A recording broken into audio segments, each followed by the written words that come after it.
बिस्मिल्लाहिर्रहमानिर्रहीम। अस्सलाम वालेकुम नाज़रीन, उम्मीद करता हूँ आप तमाम लोग खैरियत से होंगे। नाज़रीन, मैंने रिसेंटली देखा कि पाकिस्तान तहरीक इंसाफ के अंदर वो एक बड़ी खींचातानी चल रही थी, पावर वॉर्स चल रही थी कि कौन कमेटी में होगा, कौन कोऑर्डिनेटर होगा इमरान खान साहब का। दो चीज़ें उसमें खुल खुला के अब तो सामने आ गई हैं। एक वकला विंग था जो 9 मई के बाद ज़्यादा एक्टिव हुआ, एक सियासी विंग था।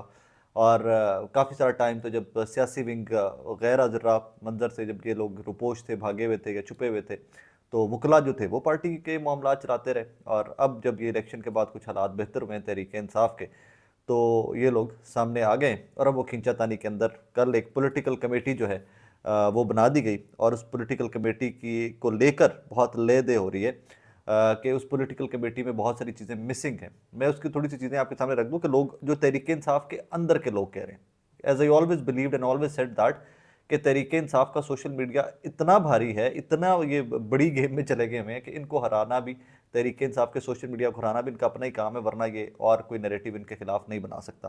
पहले मैं आपको जरा लोगों के नाम पढ़ के सुना दूं। कल का नोटिफिकेशन है, सबसे पहले मैंने ही ये ट्वीट किया था नोटिफिकेशन, मेरे पास ये खबर आई थी सबसे पहले। 5 अप्रैल की खबर है। As per the instructions received from founder chairman PM Imran Khan, the following persons are appointed to the political committee. The political committee shall take all decisions and inform the core committee। कि ये तमाम लोग party के फैसले करेंगे। ये 14 लोग हैं। उमर यूब साहब हैं, बैरिस्टर गौर साहब हैं, शिबली फराज साहब हैं, अली मीन गंडापुर साहब हैं, असद कैसर साहब हैं, शाह फरमान साहब हैं, खालिद खुर्शीद साहब हैं, सेनेटर ओन अब्बास साहब हैं, रऊफ हसन साहब हैं, हमार अजहर साहब हैं, मियां असलम इकबाल साहब हैं, आतिफ खान साहब हैं, हाफिज़ फरज साहब हैं, शेर अफजल खान मरवत साहब हैं। अब ये नाम तो सारे अनाउंस कर दिए गए। उसके बाद पाकिस्तान तहरीक इंसाफ के अपने कारकुन, अपने डिजिटल मीडिया एक्टिविस्ट जो हैं, उन्होंने इसके ऊपर बहुत एक तगड़ी बहस का आगाज़ कर दिया। उन्होंने कहा जी ये कब से हो गया कि ताम भगोड़े भी इसके अंदर हैं, वो तमाम लोग जो रुपोश हैं वो भी इसके अंदर हैं, और जो टाइगर बहुत सारे हैं जो फ्रंट फुट के ऊपर रहे हैं वो उनको इग्नोर कर दिया गया। इसमें सबसे काम की जो गुफ्तगू या सबसे काम का पॉइंट लगा वो मुझे तैमूर मलिक साहब का लगा, जो मुल्तान से तहरीक इंसाफ के उम्मीदवार भी थे। उन्होंने लिखा, सियासी कमेटी में सिंध और बलूचिस्तान की नुमाइंदगी होनी चाहिए। मजीद ये कि इस कमेटी में कोई खातून कैसे नहीं हो सकती। हमें ख़वातीन पोलिंग स्टेशनों से हर जगह सबसे ज़्यादा वोट मिले, और हमारे पास कई बेहतरीन ख़वातीन लीडर्स हैं। जरताज गुल थी, बहुत सारी और ख़वातीन थी, लेकिन वो भी इसके अंदर नहीं है।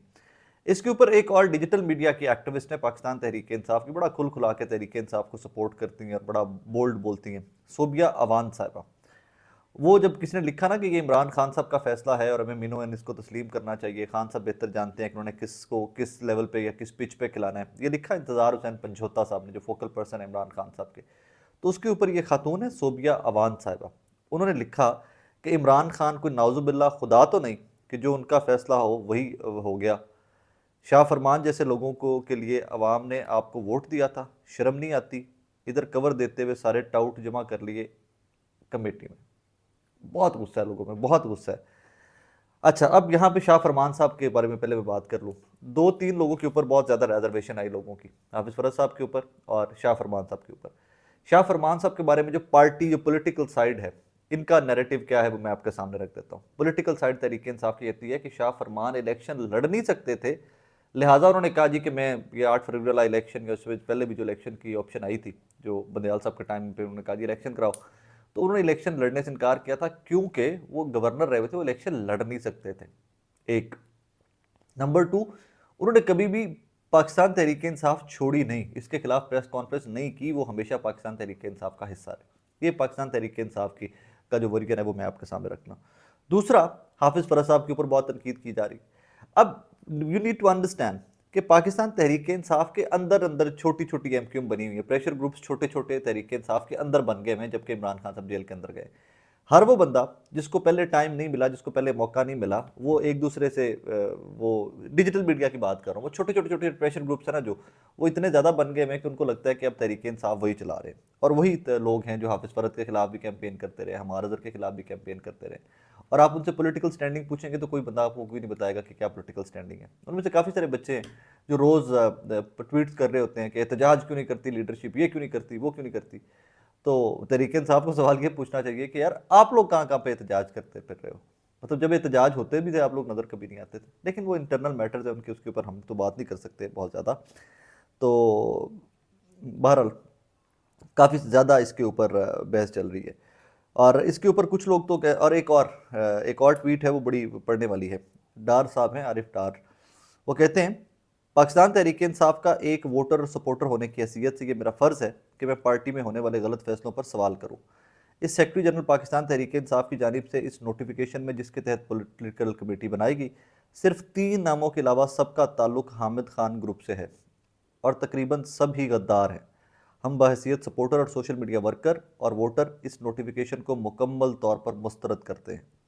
मेरी सोशल मीडिया टीम से गुजारिश है कि इस नाइंसाफ़ी पर आवाज़ बुलंद करें। पाकिस्तान तहरीक इंसाफ इस वक्त हामिद खान ग्रुप के हाथों यरगमाल बन चुकी है, जिन 3 लोगों के नाम शामिल इसलिए किए गए ताकि अवाम को बेवकूफ़ बनाया जाए। हम इस नोटिफिकेशन को यकसर मुस्तरद करते हैं। बड़ी लेदे हो रही है इसके ऊपर कल का वो शहरियार अफरीदी साहब का भी एक क्लिप है, वो भी कहीं पे जलसे में तकरीर कर रहे थे, तो किसी के बाप की पार्टी है। मतलब अच्छा खासा मामला ख़राब हुआ हुआ है, काम काफ़ी सारा ख़राब हुआ है तहरीक इंसाफ का, और तहरीक इंसाफ इतनी बड़ी सियासी जमात बन चुकी हुई है। हाँ, इख्तलाफात होना और उनको सॉर्ट आउट कर लेना बहुत पॉजिटिव चीज़ होती है, लेकिन इख्तलाफात को उस हद तक बढ़ा के ले जाना कि एक दूसरे के खिलाफ महाज खोल देना, कि जंग का स्टार्ट कर देना, जंग का आगाज़ कर देना, ए गल मैंने समझ नहीं आती। इसमें अब लोग क्या कहते हैं, वो कहते हैं जी जो कुछ वैलिड पॉइंट्स मुझे समझ आए वो मैं आपके सामने रख देता हूँ। बलूचिस्तान से सुल्तान सालार से नहीं है, वो बेहतरीन नौजवान है, जनरल सेक्रेटरी है, वहाँ का नुमाइंदगी होनी चाहिए थी उसकी इस पॉलिटिकल कमेटी के अंदर। हलीम आदिल शेख साहब सिंध से, या सिंध से कोई और शख्सियत, क्योंकि सिंध के अंदर स्टेक्स तो हैं तहरीक इंसाफ के, बलूचिस्तान ने अच्छी खासी सीटें दी हैं। उसके बाद वहाँ से कोई नहीं है। केपी से 7-8 लोग इकट्ठे ले लिए गए, आज़ाद जम्मू कश्मीर से कोई लोग नहीं लिए गए, और इस तरह की काफ़ी सारे लोग हैं जिनको शामिल किया जाना चाहिए था इस कमेटी के अंदर। ये उनकी पॉलिटिकल पार्टी की रिजर्वेशन है, मैं वो आपके सामने रख रहा हूँ। बाकी इसके ऊपर ले दे चल रही है अभी, और देखें ऊँट किस करवट बैठता है। लेकिन एक चीज़ मैं आपको इन्फॉर्मेशन बेस्ड बता दूँ, और बहुत सारे नकाब उतरने जा रहे हैं तहरीक इंसाफ के अंदर। 9 मई के बाद जो बहुत बड़े बड़े लीडरान आपके सामने आए थे ना बनकर, वो बहुत सारे नकाब बहुत जल्दी उतरने जा रहे हैं। आपको बहुत सारी इन्फॉर्मेशन ऐसी मिलेगी इन डेज टू कम कि कोई दोनों तरफ पिच के खेल रहा था, कोई पैसे कमा रहा था, वो बहुत सारी चीज़ें अब खुल खुला के आपके सामने आएंगी, क्योंकि जंग छिड़ गई है। तो अब इसमें काफ़ी सारे इंकशाफात लीडरान के इंटरव्यूज़ में, हो सकता है मेरी पॉडकास्ट में कोई इंकशाफात हो जाएगा। तो इन डेज टू कम आपको बहुत सारी इन्फॉर्मेशन इस तरह की मिलती रहेगी, हम आगे चलेंगे तो आप। अच्छा जी, इमरान खान साहब के केसेस हमें पता है कि 200 के करीब केसेस थे। जो बड़े केसेस थे वो तो फारिग होते जा रहे हैं, वो नहीं टिक सके। सबको पता था कि जब इस हाई कोर्ट के ऊपर जाएंगे केसेस तो ये उड़ जाएंगे, क्योंकि जिस तरह 7 दिन के अंदर 3 बड़े केसेस में सजाएं सुनाई गई, जितनी जल्दी में इनके ट्रायल मुकम्मल किए गए, हम सबको इल्म था कि ये कहानी ज़रा देर चल नहीं सकेगी। अच्छा, अब इसमें इद्दत वाला जो केस है, आज उसके केस की समाअत थी। मैं पहले उसका ज़रा अहवाल बता दूं कि वहाँ पर सलमान अकरम राजा साहब इमरान खान साहब के वकील थे। इद्दत केस का जेल ट्रायल रात 11 बजे तक चलता रहा, लेकिन इस फैसले के खिलाफ अपील में सूरत हाल बदल गई और इस केस में गुज़श्ता 2 समाअतों में भी जज के उम्रा पर होने की वजह से ना हो सकी। अभी सलमान अकरम ने अदालत को बताया कि खावर मानिका के वकील राजा रिजवान अब्बासी दूसरी अदालत में बैठे हुए और यहाँ नहीं आ रहे। वहाँ 1 घंटे से फ्री बैठे हुए और कहते हैं कि आज नहीं आऊँगा, स्पेशल कोर्ट जाऊँगा और फिर वहाँ से मरी चला जाऊँगा। सेशन जज शाहरुख अर्जुमन ने सलमान अकरम राजा को दलाइल शुरू करने की हिदायत दे दी। अब ये वो मामला है कि जिसमें भागम भाग में, इसमें मैं दिल तो बहुत कुछ करने को कहने को करता है, लेकिन क्या करें। खावर मानिका साहब भागम भाग इस केस में पहुंचे होते थे, रात पूरी पूरी रात समाज चल रही होती थी, 11 बजे तक थे साहब होते होते सन।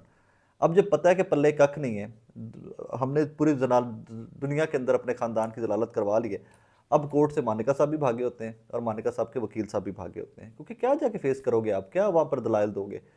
तो अब केस से भागे में आगे आगे वकील साहब हैं और आगे आगे खावर मानिका साहब है, और पीछे पीछे निज़ाम अदल है कि पाई अदालत इतने आ जाओ, क्योंकि जब अदालत में एक वकील पेश नहीं होता तो समात को आगे लेकर चलना जज के लिए मुश्किल हो जाता है। बहरहाल इसमें सलमान अकरम राजा साहब ने दलाइल दे दिए और सज़ा मुअत्तली की इस्तदा कर दी है, और 9 तारीख तक, मंगल तक, 9 अप्रैल तक इसकी जो है समात मुलतवी हो गई है, और जज साहब ने कहा है कि 9 को देखेंगे कि हमने इसका क्या करना है, फर्दर इस केस का सज़ा मुअत्तली का क्या करना है। आपको एक और बात बता दूं, इसमें आज फिर मानिका साहब के चिले पे जाने का जिक्र हुआ है और अदालत में कह के लगते रहे।